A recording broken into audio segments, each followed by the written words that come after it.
Mic रह गया क्या अंदर?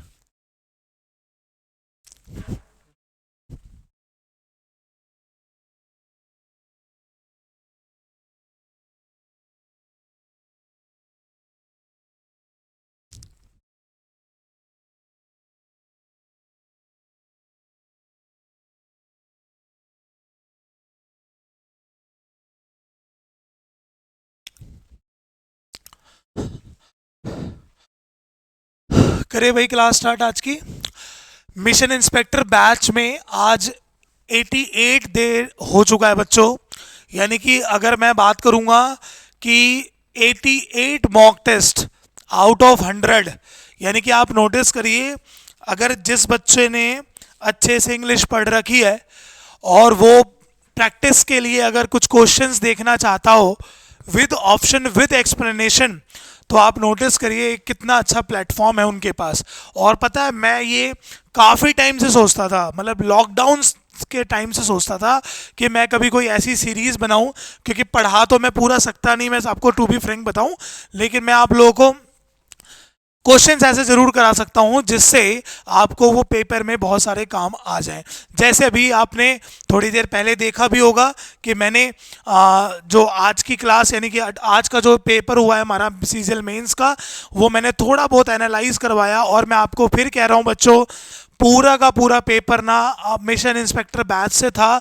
अगर आप लोगों ने अच्छे से कॉम्प्रिहेंशन पे बस ध्यान दिया होगा तो ठीक है, तो उसको करो। और बाकी वोकैबलरी, ग्रामर, कोई कॉन्सेप्ट सारा मेरे पे छोड़ दो।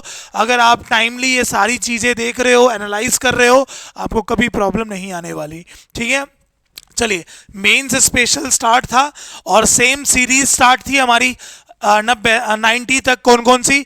जिसमें 5 हमारे पास PQRS थे, 10 हमारे पास क्रॉस सेस थे, और उसके बाद 15 हो गए ना, और 10 हमारे पास ईडियम्स एंड फ्रेजेस थे। आज भी हमारे पास वही सेम पैटर्न है। ठीक है, चलिए शुरू करते हैं बिना देरी करे हुए।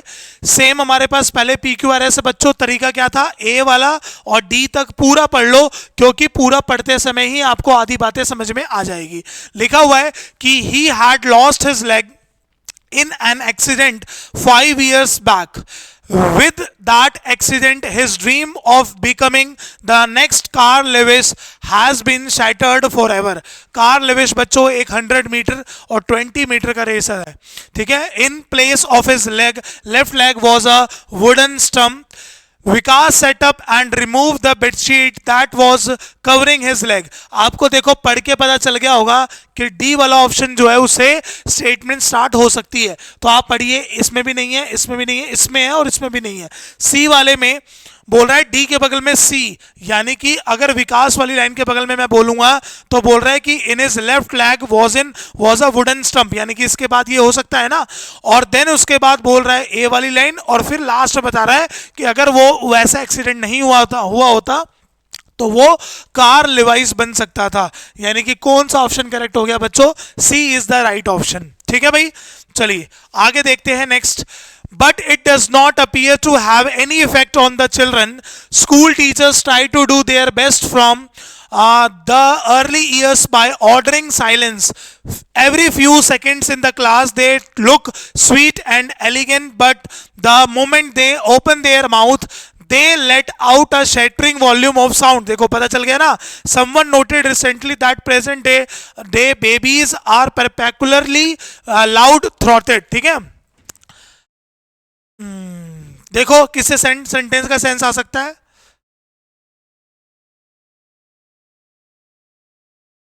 बेबीज आर परपेक्युलरली लाउडेड थ्रॉट, इसमें बन सकता है ना डी। देखते हैं, चलो डी। डी के बगल में सी बोल रहा है they look sweet and elegant but the moment they open, यानी कि इसके बगल में सी आ सकता है। बिल्कुल सही है, डी के बगल में सी आ सकता है बच्चों, देख लो।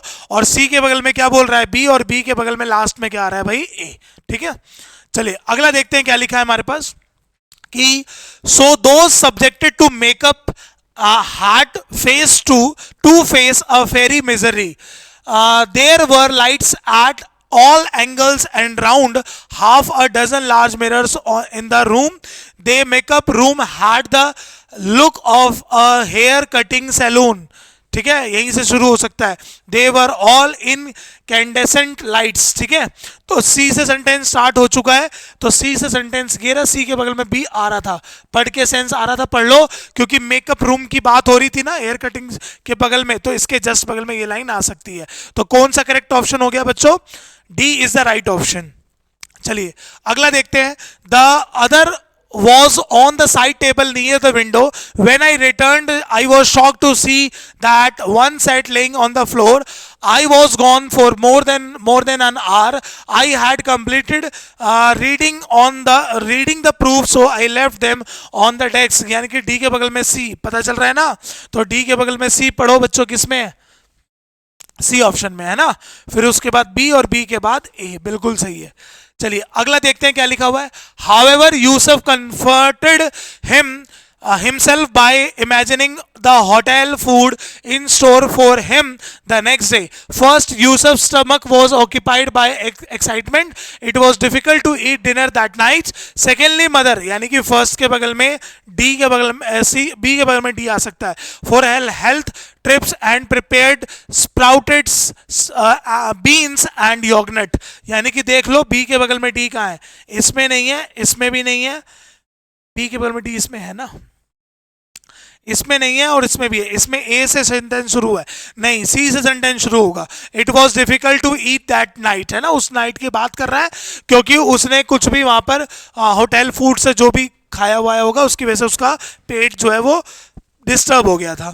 चलिए अगला है बच्चों हमारे पास कॉम्प्रिहेंसिव पैसेज. साथ के साथ पढ़ेंगे और एक एक करके आंसर देंगे. कि water a substance composed of the chemical elements hydrogen and oxygen dash in gaseous exist. ये तो पढ़ के ही पता चल गया, पहला ऑप्शन. last survives और endures नहीं होगा ना, तो exist करता है. liquid solid and gases के फॉर्म में, लिक्विड की फॉर्म में और सॉलिड की फॉर्म में. It is dash of the most plentiful and essential. तो it is unique, lone, one और सिंगल. वन आ रहा है ना सेंस, कि वो वन का सेंस क्या होता है? वन ऑफ का, बहुत सब में से कोई एक. Plentiful and essential dash compounds by in for और ऑफ हो गया ना, of compounds are tasteless and orderless liquid at a room temperature. It has the important dash to dissolve. ability होना चाहिए, नेक होना चाहिए, proficiency होना चाहिए, competence होना चाहिए, यानी कि ability होनी चाहिए उसके अंदर उसको dissolve करने की. other substance indeed the dash of water. ठीक है, veracity तो नहीं होगा, वर्सेटैलिटी हो सकता है ना, कि वाटर में डिसॉल्व हो जाना, अलग अलग तरीके से का सेंस आता है. कहता है ना एक बंदा अलग अलग उसके अंदर परफॉर्मेंसेस भी होते हैं, तब भी वर्सेटैलिटी का सेंस आता है. वेलोसिटी नहीं है, वैलिडिटी भी नहीं है. तो फिफ्थ का करेक्ट हो जाएगा बी. अगला भी पूरा हमारे पास क्लॉज टेस्ट में ही होगा. देखते हैं. The word archaeology comes from the Greek word archaios which means ancient या फिर प्रिमिटिव. ध्यान रखना. Dash some archaeologist study living creature still even yet और ऑल्दो होगा, है ना, हालांकि का सेंस आ जाएगा. Living creature most archaeologist concern dash with the distant past, मतलब बहुत पहले के पास्ट को बोला जाता है. ठीक है. कंसर्न इटसेल्फ, देम, हिमसेल्फ और देमसेल्फ हो जाएगा ना, प्लूरल पूछ रहा है. People have dug dash monument, खोदना, डगअप होता है, बाकी देख लेते हैं. हेड इन अप आ गया ना, डगअप. ठीक है. Monument and collected artifacts for the thousands, मतलब मूर्ति वगैरह, thousands of years. Dash regularly, commonly, often और सेल्डम. देखो क्या होगा, ऑफन कहना ना, जब होती रहती है चीजें. Often these people were not scholars but looters and grave robbers looking to make money. और डैश क्रिएट अप तो नहीं होता, बिल्ट अप होता है. हाँ, built up their personal collections. आ रहा है ना सेंस, तो इसमें सेंस आ जाएगा बिल्ट का. आसान था ये भी.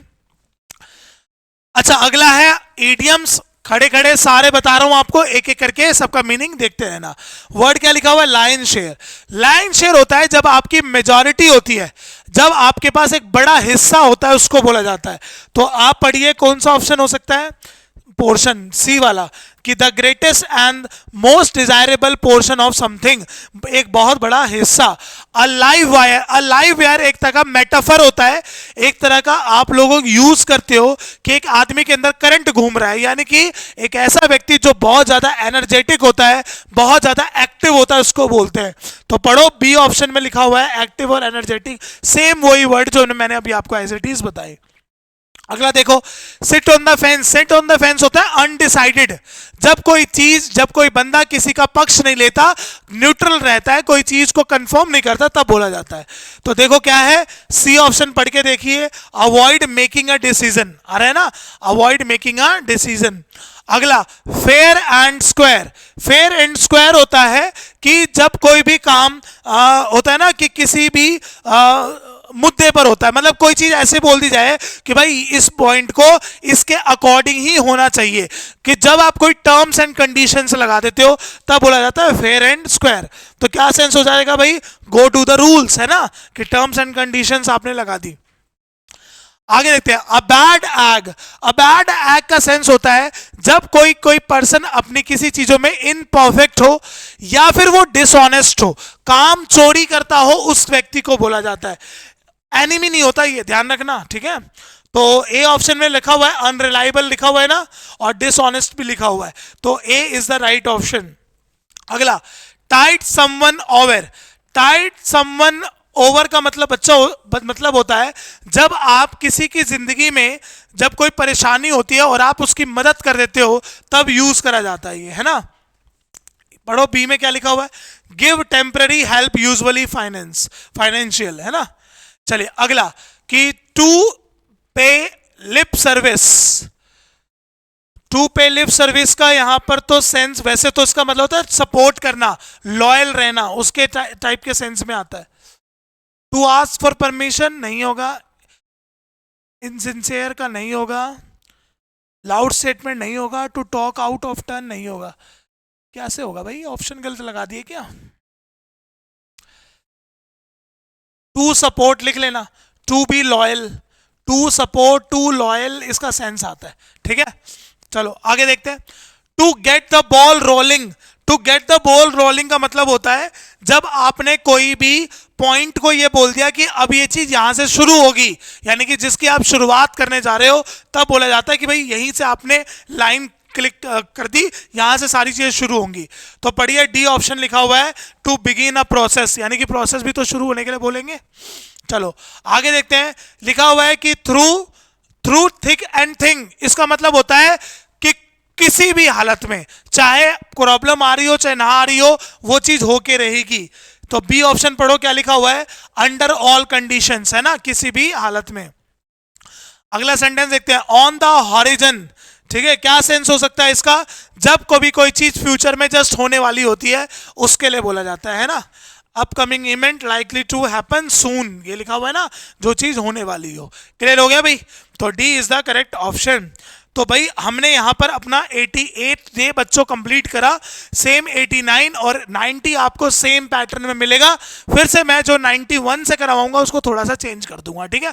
आप लोग अपनी पढ़ाई करते रहिए और अपना ध्यान रखिए। मिलते हैं नेक्स्ट क्लास में। जय हिंद, जय भारत।